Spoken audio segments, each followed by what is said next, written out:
I have written down everything I want to say about this topic right here. It is worded very intentionally and very carefully.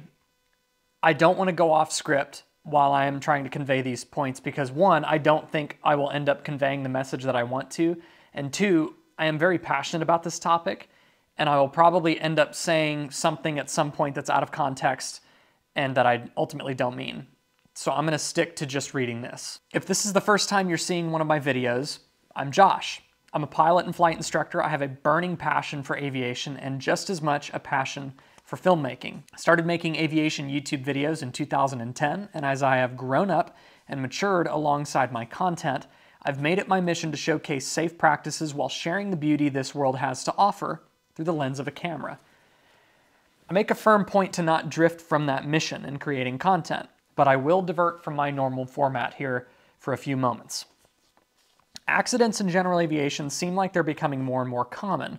Whether they truly are increasing in frequency or we're just hearing about them more easily through social media, we'd have to dig through NTSB's data to derive an educated answer on that.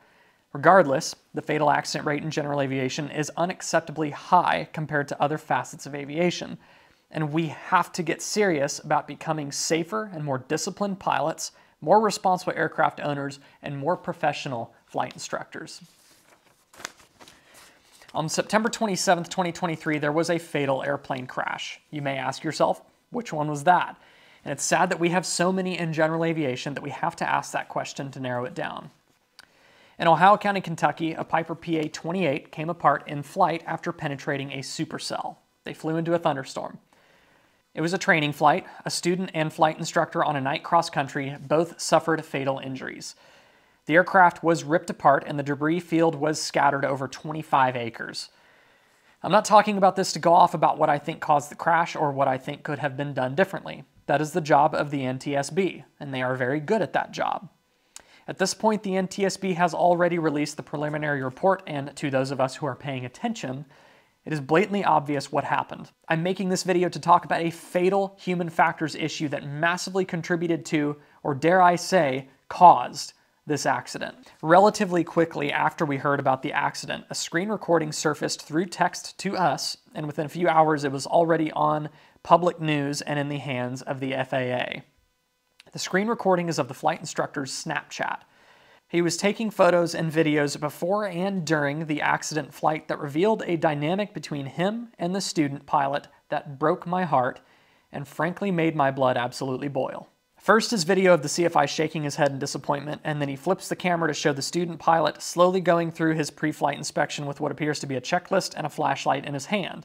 And the caption reads, quote, "Me and this student would not get along if he was my full-time student. I've seen faster at the Special Olympics." Next clip is a video of the CFI tapping his fingers on the fuselage as the student appears to be getting the cockpit ready for this night cross-country. Caption reads, quote, "I don't have to be up at 4:30 a.m. or nothing. Let's take our sweet-ass time and have a conversation instead of getting this 3-hour flight done." Next clip is of the takeoff. Caption reads, quote, "This is going to be a long 3-hour flight with Forrest Gump Jr. Let me tell you this, he is not still the smartest in his class." A clip showing the cruise portion of the flight followed by a photo leads us to the next caption, which reads, quote, 1.6 hours into the flight of me giving it to him straight. Forrest says, "I don't mind you being hard on me. I know I need it." Me thinking to myself, did you really think I cared if you minded? But what I actually said was, we're flying planes, not driving a car. We can't have these weak areas this far in the game. The next and final slide of this recording is a screenshot of ForeFlight showing a few severe thunderstorms along their route. Caption reads, "Headed our way like a group of pissed off hornets." Not long after that, the aircraft requested an IFR clearance, remarked about severe turbulence with the air traffic controller, was advised by ATC to make an immediate turn to the east to get away from the weather, then radar and radio contact were lost.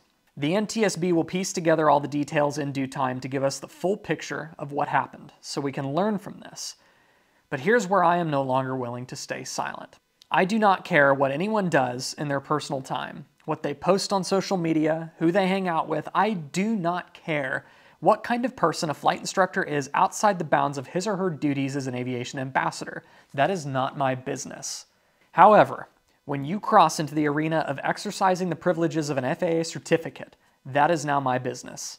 It's all of our business, and it's the business of the FAA. As FAA certificate holders, we all have a duty to represent our industry well and call out unsafe, damaging, unprofessional, and hazardous conduct. It's an overwhelming process for a student to step through flight training, whether they're getting their first certificate or adding a rating later on. They are new to this part of the process, and they're very much leaning on their flight instructors to teach them, to guide them, and to mentor them. If this CFI Snapchat captions were accurate, it sounds like the student was aware of his weak areas, whatever those may have been, and was humble enough to address that openly.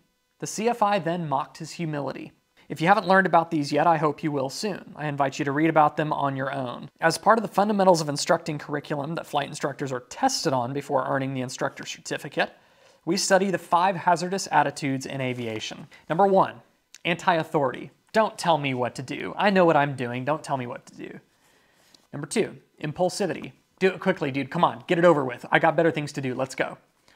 Number 3, invulnerability. That won't happen to me. I am way too good of a pilot to fall into that mistake. That's not going to happen to me. Number 4, macho. I can do that. That is not that hard. I'm a good pilot. I can do that. Number 5, resignation. This task is so above me. What is the use? Why am I even trying? I don't know why. All of these could become severe safety risks in anyone if gone unchecked. That includes you, and that includes me. This CFI, in this Snapchat instance alone, displayed 3 out of the 5. Impulsivity, rushing the student to just get it done with the I have better things to do attitude. When you're on the clock as a flight instructor, your time belongs to mentoring that student and to the safety of that flight, period. Number 2, invulnerability, flying into bad weather for the sake of just getting back, get-theritis, with no regard for how badly this can ruin your life, or in this case, end both of your lives. Number 3, macho. I can do it better than you, Forrest Gump Jr. I am not convinced this instructor knew the hazardous attitudes. He was certainly blissfully ignorant to the fact that he was exhibiting them, and honestly probably hadn't laid eyes on them ever since he crammed for his Fundamentals of Instructing written exam. Based on the immature arrogance, lack of sound judgment, and publicly disrespectful attitude, I believe this guy had no business acting as a flight instructor. I know for a fact he went to a fast-track flight school to crank through his certificates and ratings to build time to go to the airlines, and that's great. That's a path that many choose and can be the easiest and most cost-effective way to get your minimum hours for the airline transport pilot certificate. But if you're going to use student pilots as stepping stones to your success, you better be willing to give that job and everything it entails the respect it demands. There are 3 pieces of advice I'd like to leave here. The first one is for the student pilots out there. I'm talking to those of you who are maybe thinking about learning to fly someday, those of you who are working on their first certificate like private pilot, or those who already have certificates and ratings but you're training for that next rating. Positive qualities of a flight instructor include challenging you and stretching your comfort zone and knowledge a little more in each lesson, doing so in an encouraging, professional, and respectful manner. Feedback and criticism should always be constructive, never destructive. If your instructor is chronically beating you down with insults, passive-aggressive jabs, and a disrespectful attitude, i.e. destructive criticism, you are well within your rights to communicate with them about that. Tell them that you're not a fan of the way they deliver negative feedback to you, get their thoughts on it, and have a two-way conversation about it.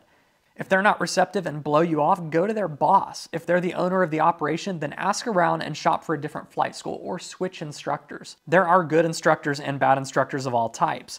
Even better if you can find one who is a career flight instructor, meaning they are not merely using you as a stepping stone to get hours or money. They are instructing because they love it. Those instructors are usually going to give you a better experience in learning to fly, and God, I wish there were more of them out there. You're the customer. You are paying them.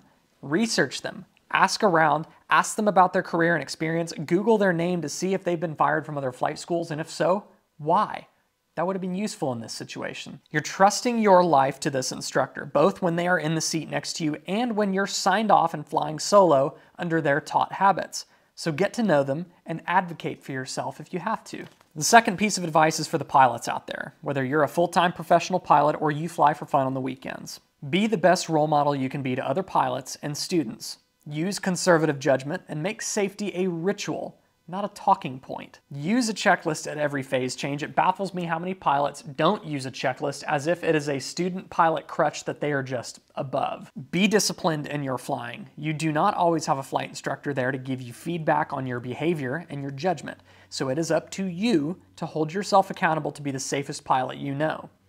Fly with other pilots who you respect often, and be open to feedback in the cockpit. Just remember, not all feedback is good feedback. Be a critical thinker about it. Go up with a flight instructor more often than your flight review requires you to, and take recurrent training seriously. Do not limit your recurrent training to the bare minimum that the regs require. You owe it to yourself and to your passengers to be more than a bare minimum aviator. Pilots should be ambassadors to aviation just as much as flight instructors are. Be a respectable aviator, never stop training, employ safety-centric habits in your flying, and be a positive role model for new pilots. And for old pilots too, for that matter. Lastly, to all flight instructors out there, the law of primacy is another piece of the fundamentals of instructing curriculum.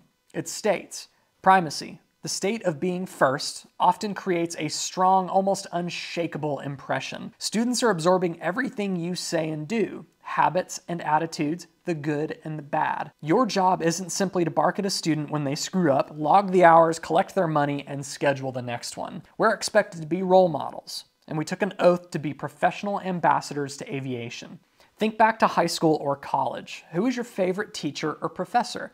I'd be willing to bet that they were that mentor figure who you could visit in their office at any time with your questions. They asserted their leadership in a respectful way and made you feel good about yourself while showing you the path to success. I can think of several of those super impactful, awesome people in my schooling. If you're going to use your instructor certificate as a stepping stone to a flying career, that's fine. That's great. But you better take it seriously, because your actions and conduct are directly affecting other people's lives and the pursuit of their own career and dreams. I invite you to check your ego. Put yourself in each of your students' shoes and ask, what kind of experience am I giving these students? Even better, ask your students to give their honest feedback about you and the services that you are hired to provide to them. Be ready for constructive criticism. Do not get defensive. Hear them out and have an adult conversation about it. Don't let your own hazardous attitudes put a stop to a constructive conversation or prevent it altogether. There are so many amazing flight instructors out there doing an amazing job as aviation ambassadors. But at the same time, there are so many downright bad flight instructors who are far too arrogant, immature, and disrespectful to hold that certificate. And it's our job as aviation ambassadors to, 1, be aware of our own hazardous attitudes first and foremost. That's called humility. 2, call out unprofessional behavior when we see it. That may be an uncomfortable thing to do, but it is required. 3, put a stop to unsafe habits and attitudes before they lead to a fatal accident like this one. Looking at the details of this accident and all the others like it has really forced me to look inward at my own behaviors, attitudes, and judgments. And of course, the image that I see is not without flaws. And I invite you to do the same thing with yourself regularly. That's what I'm going to do. We as an industry can do better than this. Please share this video with anyone you think it may help, and I'm curious to hear your thoughts on any of this down in the comments, and until next time, you know the drill. I want you to stay happy, stay healthy, stay current, but most importantly, stay proficient. Students, keep an open mind and advocate for yourself. Pilots, be safe and responsible aviators and never stop learning. Instructors, check your ego. Be a positive role model to your students and be the change that we need in aviation. We'll see you in the next video. Fly safe.